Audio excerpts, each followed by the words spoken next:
Oh my god, it finally happened. After years of price increases over and over and over again, Tesla has finally started going the other way and making vehicles cheaper. Granted, yes, this is only in China for now, unfortunately, as much as so many of us would love to see some price cuts in the United States, Europe, basically everywhere, because Teslas are freaking expensive. But because Giga Shanghai has ramped up faster than any other Gigafactory and is currently the largest producer of Teslas, which does mean the largest producer of electric vehicles in the world, they've been able to catch up with demand, and on the rear-wheel drive / long-range variants, they've reduced the price by around 17 to 18,000 Chinese yuan. In case you're curious, that roughly translates to around 2,000 to 3,000 US dollars, depending on which trim. It's not a very precise price cut across the board. It varies a little bit, but the largest price cuts were definitely with the Model 3 and Y performance variants, which saw a roughly 4,000 US dollar price cut on the Model 3 and closer to a $3,000 price cut on the Model Y. So a lot of people immediately started saying terrible things about Tesla because price cuts mean that demand is slumping. Tesla's in trouble, Tesla's doomed, right? Well,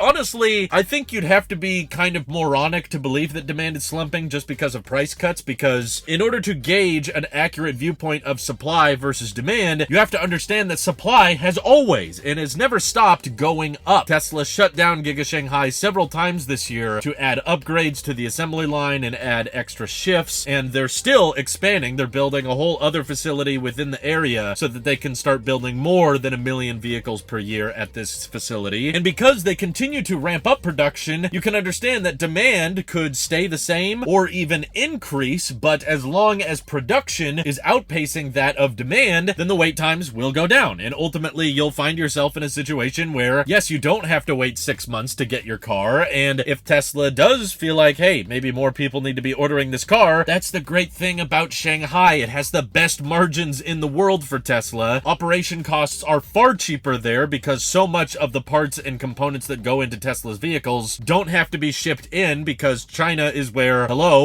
most electronics are built and manufactured anyway. The vast majority of the batteries from CATL are being supplied straight from China there, so not to mention paying people and employees is a lot cheaper there. So ultimately Tesla can use all of these very, very thick margins they have on their vehicles to increase demand whenever they feel like it, and that's a good thing at the end of the day. A lot of people act like, oh, it's bad news anytime a price goes down on a Tesla vehicle. No, the point is Tesla can afford to do that. I mean, have you listened to the earnings calls and earnings reports? Yes, Giga Berlin and Giga Texas are still in ramp-up stage right now, so we shouldn't be counting them because they're in the stage of manufacturing where you have to spend a lot of money up front and you don't sell that many cars at first. But they're ramping. Tesla's done this before. They know what they're doing. Giga Shanghai is an indicator of what happens once you've ramped. That's when you start seeing the extra thick margins. And I don't think it was Tesla's long-term goal to have 30% margin on every single one of their cars into the 20 million vehicles sold a year thing. No, as soon as they can catch up on demand, that's when they start doing these things. That's when they start lowering prices, which ultimately I think is a great thing because it means more people that are interested in buying Teslas can now genuinely start to afford it. Or at least you were saving up money for a Tesla, and now that there's price cuts, you don't have to save as much. You can put that money towards other things, and you're a lot closer to being able to afford your next vehicle, which is awesome. So I want Tesla to catch up on demand, because as soon as companies have to start trying to get more competitive with each other, which I think Tesla is, they have a lot more strong competition in China between BYD and NIO, who's coming up with lots of affordable electric vehicles as well. But Tesla's got the supercharging network, which is super strong. But again, they were kind of the pricier option, and they still are in a lot of regions, which means if people start going with non-Teslas instead, Tesla can just lower prices as needed. And to everyone who's wondering, when are we going to see these price cuts in Europe or in the United States, pay attention to all of the factors leading up to the price cuts in Giga Shanghai. First of all, the wait times went dramatically lower, so right before the price cuts took effect, you could order a Tesla and get it within a matter of weeks. If you're not seeing an estimated delivery within a matter of weeks in your region, then price cuts are not on the horizon. Tesla will cut prices once they've started to reach that cross-section between supply and demand, and basically as soon as people are ordering cars, they only wait a couple of weeks to actually get the car. Once that day comes, it's more likely that Tesla will start lowering prices. But even with Giga Texas ramping and Fremont running on all cylinders, or all electrons, I guess we should say, yeah, there's still a wait time of 3 to 5 months depending on which trim you get. Now the good news is we have been seeing wait times in the United States at least, go down quite a bit. In fact, with the Model 3 rear-wheel drive, it still says the estimated delivery window is between October and December, despite October basically being done. So who knows, this could be negligence on Tesla's part, updating the website. But I've even seen some comments on my own videos of people that ordered the Model 3 rear-wheel drive. Originally were told they would have to wait a couple months, and then just a few weeks went by and they were able to accept delivery. So one way of interpreting it is just perhaps less people are ordering Teslas, either because everyone who wants one kind of got one, or perhaps a lot of people are waiting until they can guarantee to get the federal tax credit next year, and they're thinking they're going to save a bunch of money if they wait a little bit longer. But another important thing to keep in mind is I think Tesla has been diverting a lot of 2170 cells away from the Model 3 line, because the long-range variant they're not taking orders for still, and they're sending those cells to both the Tesla Semi, which I guess uses 2170s, or the Model Y, which is ramping a lot faster. That is by far, no question, the most high-in-demand Tesla vehicle in the United States. Everybody loves their electric crossovers, so the wait time has been decreasing on those. It used to be like a year-long wait. Now it's just between 2 to 5 months. But perhaps Tesla's been importing more lithium iron phosphate battery packs from CATL, so the Model 3 wait time has decreased, but it's only because they're selling more and more of the rear-wheel drive variant, and because the Model 3 line no longer has to support 3 separate tiers, it now just has to do 2, and I have a feeling the vast majority of those orders are not for the performance model. That could mean that Tesla has been able to increase Model 3 rear-wheel drive production because, once again, they simplified the assembly line. Model Y, however, is expanding quite a bit, with Giga Texas ramping quicker and quicker, which Tesla says is still using 4680 cells and 2170 cells simultaneously. We're not really sure how you tell which is which, but I think this reshuffling of battery chemistries and simplifying the Model 3 line may be creating the illusion of weakening demand, when in reality, Tesla's just gotten a lot more clever with manufacturing, so they can build a lot more Model 3 rear-wheel drives now than before, and they can build a lot more Model Ys than they did before. So, once again, demand could be staying the same or increasing. It's just production capacity is rapidly growing, which we know thanks to Tesla's earnings reports that yes, production has been going up. But I personally find the automotive market a lot more exciting and interesting when companies have to try to convince us to buy the product. Tesla's been in a very privileged position for the last couple of years where there's so much demand, they can charge whatever they want and they can remove as many sensors or features as they want. And because so many people want Teslas for the software, the autonomy, or the supercharging network, or the efficiency, whatever the reason is, Tesla can get away with removing things and making the car worse or more expensive in a lot of ways, and we can't really complain because everybody still will buy the car. If people stop buying the car, then Tesla has to get a bit more interesting. Maybe start offering some more luxury features, whether it's a powered frunk, maybe offering ventilated seats to the Model 3 and Y, maybe choose more luxurious materials on the inside, or as we've seen, Tesla is already bringing back the referral program in China through the loot box, and there's references to referral miles within Tesla app codes, so maybe as demand starts to dwindle off, we'll actually be able to have referral codes again, and whenever you order a Tesla, you get 1,000 miles of free supercharging, and whoever's code you used, they get 1,000 miles of free supercharging. I really want this program to come back, because while I've been making videos since before the referral program was removed, I've never been able to actually refer someone and supercharge for free, which is a bit of a bummer. So Tesla has all of these great tricks up their sleeve between the price cuts, which, hey, I still think Tesla's doing great if their margins are more like 15 or 20% per vehicle, because they'll be selling a lot more vehicles, so margins can be comfortably lower, which means prices can be lower, and then people who want to buy Teslas won't have to spend so much. But yeah, ultimately, I'm just incredibly jealous that the Model Y starts at like $42,000 in China for the lithium iron phosphate version. That is such an incredibly good deal. That means it was basically like $5,000 cheaper than my Model 3 was in the US. And if you want to buy a lithium iron phosphate Model 3 in China, the rear-wheel drive, that's roughly only $36,000 now, which is just insanely competitive, and we don't get those kind of prices here because we don't have the production capacity for it. It's not that China is just randomly special and they decided to have the prices lower there. No, we will get those prices once Tesla can match the demand, and they're trying to sell more and more vehicles. But the referral program, the software, they can start giving away free years of premium connectivity or launch more third-party apps like Paramount Plus or Discovery Plus at any time and get more people talking about Teslas. Ultimately, what would be a really good marketing move for Tesla also is to actually get the Roadster out in the real world. That vehicle has nothing to do with accelerating the transition and has everything just to do with showing off and flexing the Tesla brand and they've put it on the back burner for a long time because they've had so much pent-up demand. But in the future, if Tesla feels like they don't have enough attention or they want more people talking about them, that Roadster, you know, it's gonna turn heads and everybody's gonna be talking about it, especially because they gotta give like 80 away to a bunch of YouTubers that earned them through the referral program, and that's still gonna be a lot cheaper than the billions of dollars that Legacy Auto is dropping on crappy TV commercials with Matthew McConaughey. So prices dropping are a good thing for the consumer, and I'm not worried about Tesla as a company because I know they're still insanely profitable, tons of free cash flow, they know what they're doing, and they can afford, and they ultimately know that the prices had to come down. They've said on earnings calls they want to lower prices, and the fact that they're finally able to do that again is a good sign. Hopefully it's only a matter of time before we start to see those again in other regions. What do you guys think of Tesla price cuts in China? Does that get you excited or worried? Shareholders are probably just a bit more ticked off because they were really hoping that Tesla could somehow sell over 10 million vehicles a year, all of which will have a 30% margin. Yeah, no, I don't think that was sustainable. I've kind of always known that as long as the demand backlog is this long, margins are going to be unrealistically high. I've just enjoyed owning this vehicle so much that I want more and more people to enjoy the happy experiences I've had with this car. So lower prices can make that happen. And thank you to everyone on Patreon supporting this channel directly. Seriously, helps us out a ton, as does just watching these videos. So thanks again. Have an excellent rest of your day.